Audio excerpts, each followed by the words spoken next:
ये 1950 का दशक था। बीते कुछ सालों में दुनिया के कई देशों ने गुलामी की बेड़ियों को उतार फेंका था। भारत जैसे देश तो दुनिया में अपनी जगह बना रहे थे, मगर अधिकतर देश फिर से गुलामी का शिकार होने की कगार पर थे। पुराने उपनिवेशवाद से मुक्त इन देशों के अस्तित्व पर नए उपनिवेशवाद के बादल मंडराने लगे थे। अभी दूसरे विश्व युद्ध के बारूदों की गंध पर्यावरण में तैर ही रही थी कि दो महाशक्तियों की जिद ने तमाम देशों के भविष्य पर सवालिया निशान लगा दिए थे। दुनिया गंभीर संकट की दिशा में आगे बढ़ रही थी। कुछ देश अमेरिका तो कुछ देश रूस के साथ हो लिए थे, मगर कुछ देश अमेरिका और रूस के साथ नहीं जाना चाहते थे।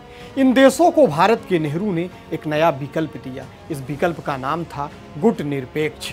गुट निरपेक्ष आंदोलन के जरिए दुनिया को पहली बार भारत की हैसियत का एहसास करवाने वाले पंडित नेहरू की आज पुण्यतिथि है। आज से करीब 134 साल पहले पैदा हुए इस युग पुरुष को दुनिया छोड़े भी तकरीबन 59 साल से अधिक हो गए हैं, मगर उनका यश पताका रोज नई बुलंदियां तय कर रहा है। नेहरू आज भी भारत की राजनीति में उतने ही प्रासंगिक हैं जितने अपने समय में थे। आज भारत जिस दूरदर्शिता की फसल काट रहा है, उसका बीजारोपण नेहरू ने ही किया था। आज से 75 साल पहले अगस्त 1947 में भारत फिरंगियों से आज़ाद तो हो गया था, लेकिन खाली हो चुके खजाने वाले देश के पास संसाधनों की भारी कमी थी। देश में कल कारखानों की बात तो छोड़ ही दीजिए, यहाँ तो हर पेट के लिए रोटी भी मैसर नहीं थी। और तो और दुनिया के मजबूत देशों की भी भारत पर बुरी नज़र थी। आज के नेताओं की तरह सदरी पहनकर केवल भाषण नहीं देना था, बल्कि उस समय प्रधानमंत्री के ऊपर पूरे देश का दारोमदार था। दुनिया के सामने एक बड़ा प्रश्न था, आखिर भारत अपना निर्वाह कैसे करेगा। मगर भारत सौभाग्यशाली निकला। बेशक आज़ादी के बाद भारत के सामने कई चुनौतियां थीं, लेकिन उस युग का दुनिया का सबसे दूरदर्शी नेता नेहरू भारत के पास थे। नेहरू की सोच का ही कमाल था कि दुनिया में अपने अस्तित्व की खोज कर रहा भारत कुछ ही सालों के भीतर कई मायनों में दुनिया का अगुवा हो चुका था। दुनिया इस करिश्मे से हतप्रभ थी।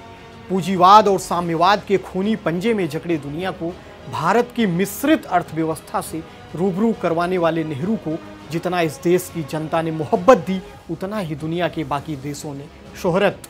अनगिनत कारनामे कहें या यूं कहें कि अनगिनत करिश्मे, जमीन से लेकर आसमान तक कई बुलंदियां आज भारत के नाम हैं। इन सब के बुनियाद में युग पुरुष नेहरू की सोच है।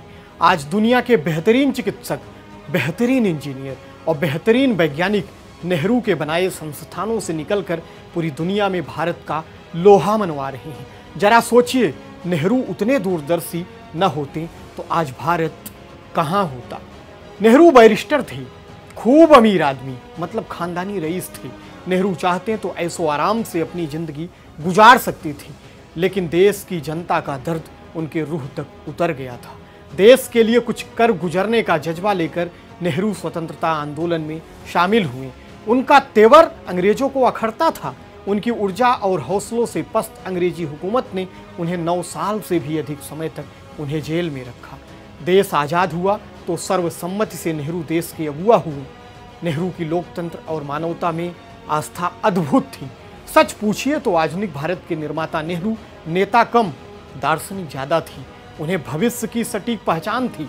यही कारण था कि वक्त की मांग को देखते हुए नेहरू ने भारत में विज्ञान आधारित संस्थागत संसाधनों के विकास पर अपना पूरा जोर लगा दिया।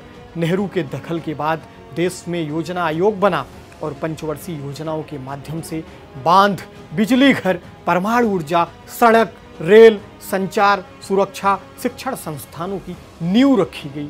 दुनिया भर में प्रतिष्ठा बटोर रहे IIT, IIM, सार्वजनिक क्षेत्र के उपक्रमों और तमाम विकास के कामों की बुनियाद रखी गई। उन्होंने बड़े सिंचाई बांधों और परियोजनाओं को आधुनिक भारत के मंदिरों की संज्ञा दी। ये नेहरू ही थे जिसकी बदौलत 1960-70 के दशक में हरित क्रांति आई। देश खाद्यान्न में आत्मनिर्भर बना।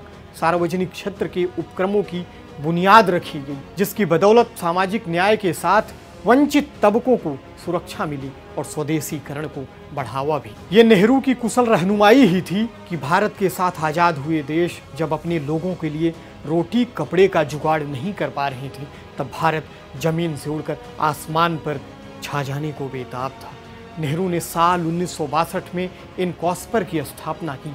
कालांतर में यही इनकॉस्पर इसरो बन गया, जिसके नाम आज दुनिया की नामचीन कामयाबियां दर्ज हैं। महाराजा हरी सिंह से कश्मीर का भारत में विलय कराकर नेहरू ने पाकिस्तान की नींद छीन ली थी। गरीबी और भुखमरी के भजभजाते अतीत से निकालकर देश को स्वच्छ भारत, समृद्ध भारत तक का सफर तय करवाने वाले नेहरू के कद का ग्लोबल लीडर नेहरू के बाद शायद ही कोई हुआ। नेहरू की सोच, उनका जज्बा, उनके दर्शन सब शानदार थे।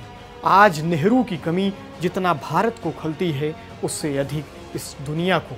आखिर वो नेहरू ही तो थे जिसने बाजारवाद और भौतिकता की दौड़ में पागल हो रही इस दुनिया को उसके असलियत से परिचित करवाया था। नेहरू के चाहने वालों की तरफ से उनकी पुण्यतिथि पर शत शत नमन वंदन।